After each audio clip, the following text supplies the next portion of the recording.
بجلی کی بل کی کیا صورتحال بن گئی ہے. مطلب بجلی کی بل ادا کرنا بھی ایک عام شہری کی بس سے باہر نکلا ہے. آپ پہلے اس پہ توجہ کریں اور جو گورننس اس کو امپروو کریں. آپ تو شہباز شریف تو سمجھتا تھا کہ میں کوئی بہت بڑا چیمپئن ہوں اور میں آ کے جو ہے نا پوری ڈیولپمنٹ کروں گا, اور اتنا دیکھ لے اکانومی نہیں سنبھل رہی, گورننس نہیں ہو رہا ہے, اور ابھی جو ہے نا جا کے تم مذہبی منافرت پہ لاتے ہو, تو بہت قابل مذمت ہے. ہم آج اس لیے آئے ہیں کہ آپ کے سامنے یہ حقائق سامنے لے کے آئیں کہ الحمدللہ ہم جب وفاقی حکومت میں تھی تو بھی اسلام کے لیے جو ہم نے اقدامات کی وہ بھی آپ کے سامنے ہیں, اور جو صوبے میں ہم نے کیے ہیں وہ بھی آپ کے سامنے ہیں. میں چاہتا ہوں کہ قادری صاحب آگے بات کریں. بسم اللہ الرحمن الرحیم. شکریہ آپ سب کا, آپ کی تشریف آوری کا. اور اسپیکر صاحب تفصیل کے ساتھ جو پارٹی کا پالیسی لائن ہے, نقطۂ نظر ہے, وہ بتا چکے ہیں. اب یہ صرف جاوید لطیف نہیں ہے, یہ مسلم لیگ نون کا پورا ایک آرگنائزڈ اور پلانڈ کمپین ہے کہ اپنے ساری ناکامیوں کے ازالہ کے لیے اب مذہب کے حوالے سے عمران خان کی ذات کو متنازع بنایا جائے. میں حلفیہ اور قسمیہ کہتا ہوں کہ عمران خان کی پارٹی کو اور جماعت کو جوائن کرنے سے پہلے میرے خاندان کا, میری ذات کا اوڑھنا بچھونا مذہب ہے. میں نے جب عمران خان کو جوائن کیا تو صرف اس کے سیاسی نظریے کے لیے نہیں, ان کے مذہبی نقطۂ نظر کو اور مذہب کے بارے میں ان کی سوچ اور آراء سے متاثر ہو کر میں نے عمران خان کی جماعت کو جوائن کیا ہے.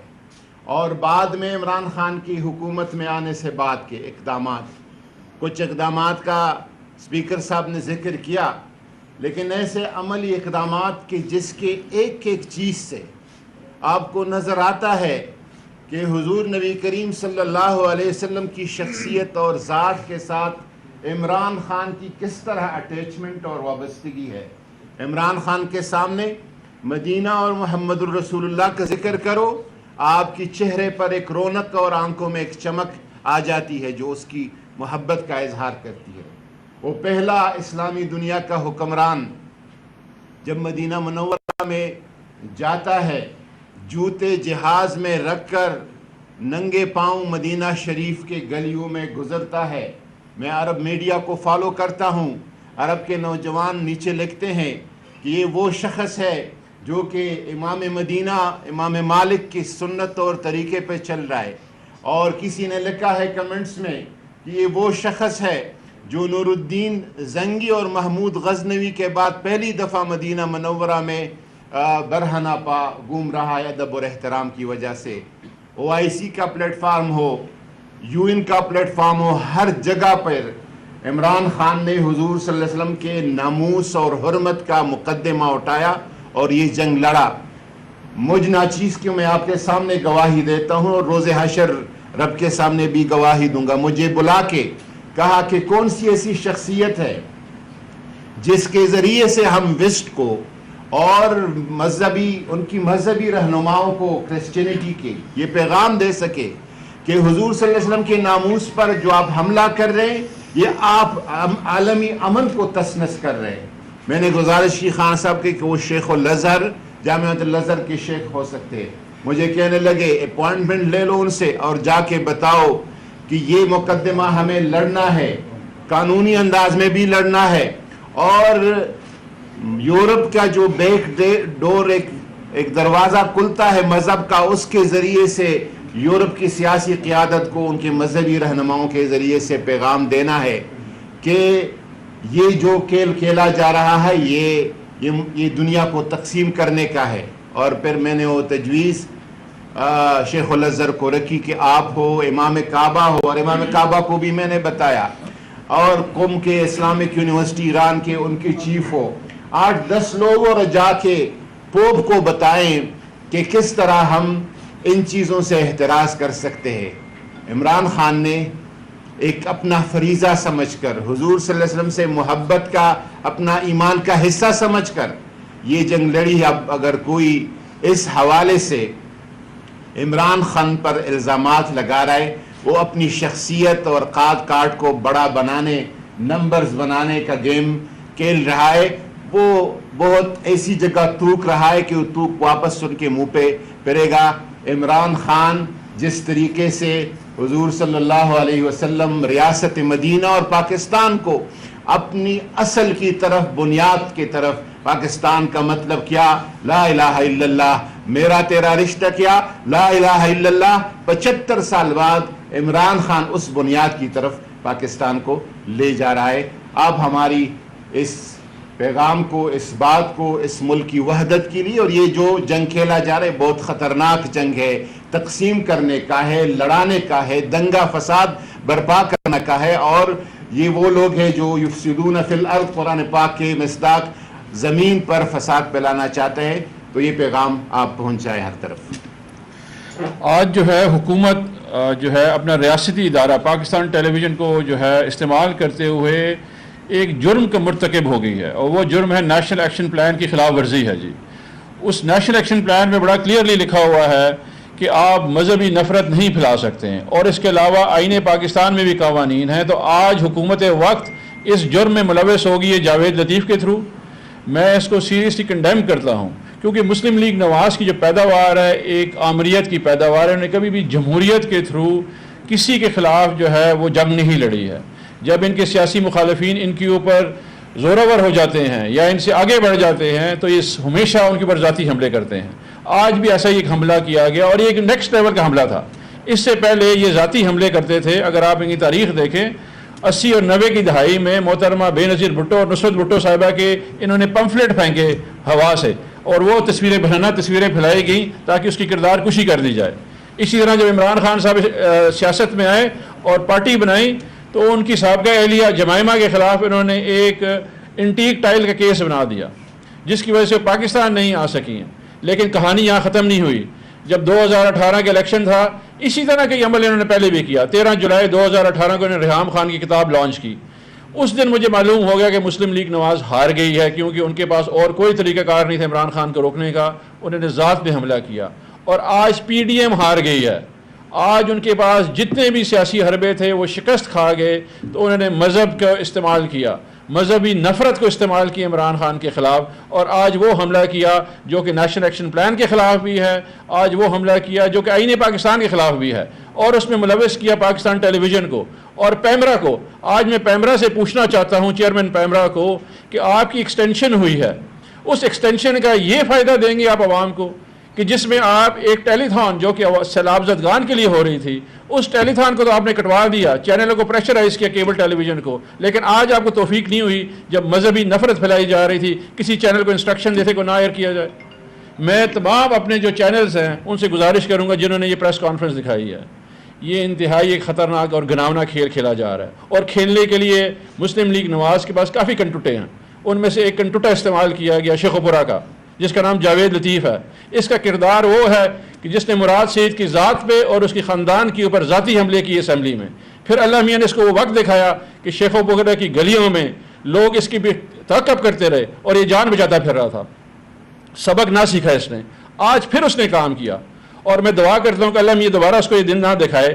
لیکن یہ ایک انتہائی گھٹیا قسم کی حرکت انہوں نے آج کیا ہے. میں جاوید لطیف کو، مسلم لیگ نواز کو، تمام پی ڈی ایم کو بتانا چاہتا ہوں کہ میرے لیڈر نے یہ تربیت نہیں دی ہوئی ہے مجھے، لیکن میں میڈیا ہینڈل کرتا ہوں پاکستان تحریک انصاف کا. اگر میں نے یہ کام کرنا شروع کر دیا آپ لوگ گھروں سے نہیں نکل سکتے ہیں. آپ کو آئیڈیا نہیں ہے کہ آپ کیا کام کر رہے ہیں، لیکن ہماری تربیت ایسی نہیں ہے. ہمیں تربیت سکھائی گئی ہے کہ ہم نے سیاسی میدان میں آپ لوگوں کے ساتھ لڑنا ہے. یہ ذات پہ یہ جو گھٹیا حملے آپ لوگ کرتے ہیں، یہ جو مذہبی نفرت پھیلاتے ہیں، یہ ہمیں سکھایا نہیں. ہمارے لیڈر نے یہ سکھایا کہ سیاسی میدان میں سیاسی مقابلہ کریں، لیکن عوام پھر بھی آپ کے پیچھے ہے.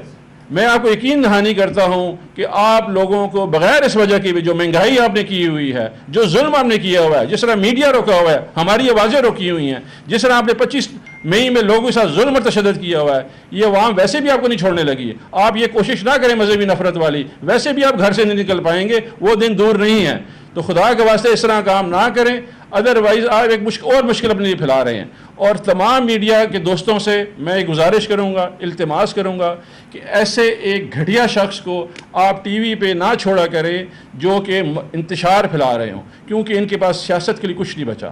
ان کے پاس ابھی ایک ہی کام ہے کہ مذہبی نفرت پھیلانا، اور یہ اس میں مولانا فضل الرحمان، یہ پوری پی ڈی ایم شامل ہے. ابھی آپ آگے اور دیکھیں گے یہ فتوے کتنے آئیں گے، کیونکہ ان کے پاس سیاسی حل نہیں ہیں، ان کے پاس صرف نفرت پھیلانے کا حل ہے جو آگے کرتے رہیں گے. اس لیے میں پہلے وارن کرنا چاہ رہا ہوں. بہت شکریہ. یہ بتائیے گا اسپیکر صاحب، یہ بتائیے گا کہ مذہبی منافرت کا کارڈ استعمال کرنے والے جو آج یہ کارڈ استعمال کر رہے ہیں، کل تک یہ اس کے خلاف تھے اور پارلیمنٹ میں آپ کی سربراہی میں ڈیبیٹس بھی ہوئیں، ہر چیز ہوئی. آخر کیا وجوہات ہیں کہ اس حالات اس لیول تک چلے گئے اور عدم برداشت اس سے زیادہ ہوگا؟ تو اس کا کوئی حل کیا تجویز کرتے ہیں، یا کوئی بیک ڈور ڈپلومیسی ہو یا ان کو بٹھایا جائے تاکہ اپنی سیاسی مقاصد کے لیے مذہبی منافرت کو پھیلانا کس حد تک نقصان دہ ہے؟ دیکھیے، مطلب سب سے پہلے تو یہ کہ یہ حکومت میں ہے، اور اگر وہ اس قسم کی حرکتیں کرتے ہیں تو ملک پر ڈیفینیٹلی یہ فسادات پھیلانا چاہتے ہیں جو کہ انتہائی خطرناک ہے. ہم نے ہمیشہ، جو آپ کو پتہ ہے کہ ہماری پارٹی اس پہ بلیو کرتی ہے کہ ہم کبھی بھی مذہب کسی کے خلاف نہ استعمال کریں. یہ جو مدینہ میں واقعہ ہوا ہے، ہماری پارٹی کا اس کے کیا تعلق تھا؟ عام عوام نے جو ہے نا وہ کی، وہ بھی انہوں نے ہمارے خلاف استعمال کیا. اور یہ جو اس قسم کی حرکتیں کر رہے ہیں، یہ اس کا مطلب یہ ہے کہ یہ ذہنی طور پر مان گئے ہیں کہ یہ ہمارا مقابلہ نہیں کر سکتے، عمران خان کا مقابلہ نہیں کر سکتے. تو یہ اس ہتھ کنڈوں پہ آئے ہیں جہاں ان کی اخلاقی زوال شروع ہو گئی ہے.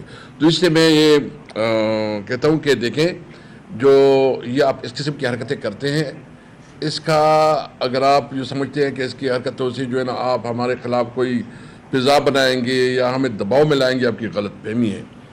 ہم نے مجھے خان صاحب نے ایک رسپانسبلٹی دی ہے، اور میرے ساتھ قادری صاحب اور جو پرویز خٹک صاحب بھی ہے اور قاسم سوری ہے اور ہمارے ساتھ درانی صاحب ہے. تو ہم ایک پورا پلان بنا رہے ہیں کہ ہم نے مدینہ کی ریاست کے لیے کیا بنیادی اقدامات کر رہے ہیں.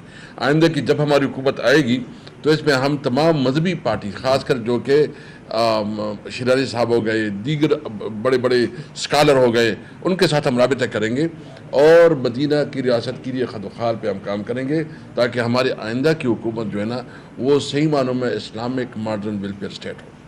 یہ بتائیے، یہ جو آپ نے کمپلینٹ دی ہے اس میں آپ نے لکھا ہے کہ نپور شرما نے جب بیان دیا تو امپورٹڈ حکومت سوئی رہی.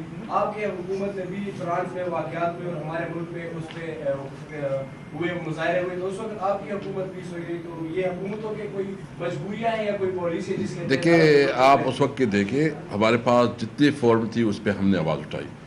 پرائم منسٹر عمران خان نے اس وقت جو ہے نا جو ہالینڈ میں ہوا اس کے وقت اس کی پرائم منسٹر سے بات کی اور یورپی یونین لیڈرز سے بات کی. اپنا پروٹیسٹ جو ہے نا تھرو اسمبلی لانچ کروایا، اپنا پروٹیسٹ تھرو جو ہے نا ہمارا جو فارن جو آپس ہے اس کی تھرو جو چینلز ہیں اس کے تھرو کروایا. یعنی ہم نے کوئی راستہ نہیں چھوڑا. اور پہلی دفعہ عمران خان جب پرائم منسٹر تھے اس نے پبلکلی اسٹیٹمنٹ دیا جو کبھی کسی لیڈر نے نہیں دیا. تو ہم تو اس چیزوں کو سمجھتے ہیں کہ تمام مذہب جو بھی ان کی عقائد کا احترام کرنا چاہیے اس طرح کے. اور ہم نے خان صاحب نے ہمیشہ دنیا کے تمام، یعنی وہ OIC ہو، وہ اقوام متحدہ ہو، جہاں پہ گیا ہے خان صاحب نے کیٹیگریکلی اسلام کی جنگ لڑی ہے. سر بتائیے گا کہ 26 مئی کی صبح خان صاحب خطاب کر رہے تھے اور سوری صاحب نے کہا کہ ذرا مذہبی ٹچ دے دے. تو کیوں ہم ایک طرف سے مذہبی منافت پہ جا رہی ہے تو ہم کیوں سیاست کو مذہب سے الگ نہیں کرتے؟ کیا وجوہات ہے کہ ہم سیاست مذہب کو دھکیل لیتے ہیں؟ دیکھیے، مجھے اس کا پتہ نہیں ہے. نہیں، میں جواب دیتا ہوں. جی، یہ ہے جی اسلامی جمہوریہ پاکستان. جس نے مذہب کو سیاست سے علیحدہ کرنا ہے تو اس کو آپ چینج کر دیں. جب آپ کا نام اسلامی جمہوریہ پاکستان ہے تو آپ کیسے کر سکتے ہیں؟ آپ کے آئین میں جو پریمبل ہے اس میں قرارداد مقاصد حصہ ہے. تو مجھے نہیں سمجھ آ رہی کہ کون کس طرف آپ کو لے کے جا رہا ہے. جب یہ ملک بنا، جس نام پہ بنا ہوا ہے، جو آئین کا رستہ دکھایا ہوا ہے آپ کو، جو آپ کے تمام آباء و اجداد نے ایگری کیا ہوا ہے، آج یہ ڈیبیٹ ہو کیوں رہی ہے؟ مجھے تو سمجھ نہیں آنی ہے ہم کس طرف جانا چاہ رہے ہیں. اگر آپ لوگوں نے فیصلہ کرنا ہے پارلیمنٹ میں لے جائیں، آپ کے نمائندان ہیں وہ فیصلہ کر رہے ہیں. یہ گفتگو یہاں کی نہیں ہے، یہ گفتگو سوچ کی ہے، ریاست کی. اور ریاست کی سوچ میں وہی ہوگی جس کے لیے ریاست بنائی گئی ہے. تو میرا خیال ہے ہم لوگ اس چیز پہ اس طرح کی ڈیبیٹ، اسکالرلی ڈیبیٹ بالکل کریں، ڈسکشن کریں. اگر آپ سمجھتے ہیں کہ یہ بات ٹھیک نہیں ہے تو ڈیبیٹ ادھر لے کے جائیں. لیکن یہ کوئی ایسی ہلکی گفتگو نہیں ہے، یہ کافی سوچ کی بات ہے جس کے اوپر میرا خیال ہے اگر اس وقت کے ہمارے مسلم اسکالرز میں دیکھا جائے تو علامہ اقبال وہ اسکالر تھے جن کو ویسٹ پڑھاتا رہا ہے. یہ ملک بنانے میں علامہ اقبال کا خواب شامل ہے. اگر آپ لوگوں میں سے کسی کو شک ہے تو خطبہ اہل آباد پڑھ لیں. وہ بنیادی آپ کا جو ہے ڈاکومنٹ ہے جس کے اوپر یہ مملکت خداداد پاکستان بنا, اور اس میں علامہ اقبال نے بالکل کلیئر کیا ہوا ہے. اگر کسی کو شک ہے وہ ضرور مطالعہ کر لے. یہ باہر سے پڑھ کے آ کے یہ باہر کا آئیڈیا مسلط کرنے والے جو ہیں, ایسا نہیں ہوگا. یہ واحد ریاست ہے جس کو مدینہ کی ریاست کے بعد, مدینہ کی ریاست میں پہلے میثاق ہوا, پھر ریاست بنی, شہریوں نے بنائی. آج یہ ریاست بھی وہ ہے جو شہریوں نے خود بنائی ہوئی ہے. اس کے اوپر تھوڑا سا سوچ و فکر کرنے کی ضرورت ہے. خودی سیاست سے تو رہ جاتی ہے چنگیزی. جی حسن کیسر صاحب, یہ بتائیے گا پریس کانفرنس آپ نے کی, کیا یہ معاملہ صرف پریس کانفرنس تک رہے گا یا اس کو کوئی ڈیلیمنٹ فورم پہ آپ چیلنج کریں گے یا اس کو معاملے کو یہیں پہ چھوڑ دیں گے؟ ہاں بالکل, ابھی ہم نے فیصلہ کیا ہے کہ ہم جو ہے نا تمام صوبوں میں جو قادری صاحب رابطے کر رہے ہیں علماء کانفرنسز کریں گے اور ان چیز کی مذمت بھی کریں گے. اور ہم سمجھتے ہیں کہ علماء جو ہے نا بہت ہی ذمہ دار اور اس میں بہت بڑا کردار ادا کر سکتے ہیں. تو ہم پنجاب, سندھ, پشاور میں, کراچی میں ہم جو ہے نا انشاءاللہ علماء کانفرنس کریں گے اور اپنی بات بھی پہنچائیں گے. اور جو ہمارا بیسک جو ہمارے طریقے صاحب کے منشور کا بنیادی حصہ ہے کہ اسلام ایک ماڈرن ویلفیئر اسٹیٹ, تو اس کے لیے خد و خال پہ بات کریں گے. بیسیکلی آج کی یہ پریس ٹاک اس پریس ٹاک کا, میڈیا ٹاک کا جو جاوید لطیف کا ہے اس کا جواب ہے. اس پہ ہم قانونی چارہ جوئی بھی ضرور کریں گے. اور کیونکہ اس طریقے سے یہ ایک مذہبی منافرت اور فساد پھیلانے کی کوشش ہے. اور جس طرح درانی صاحب نے کہا کہ ہمارا جو نیشنل ایکشن پلان ہے, اور نیشنل ایکشن پلان جو ہے ڈاکومنٹڈ پلان ہے اور تمام پارٹیز نے اس کو اپروو کیا ہے, اس کی بھی خلاف ورزی ہے. قانونی چارہ جوئی کا حق بھی ہم محفوظ رکھتے ہیں. جی جی بہت شکریہ. کیسر صاحب, استعفوں کے معاملے میں بھی جاتے جاتے بات کر دیں. اس کو چھوڑ دینا, یہ استعفوں کا چینج ہو جائے گا نا, استعفوں کا فورم نہیں نا, وہ اس پہ نیکسٹ ہم انشاءاللہ کریں گے. آج ہم نے صرف یہ پریس کانفرنس جو ہے نا جو جاوید لطیف نے ایک میں سمجھتا ہوں کہ بہت بڑا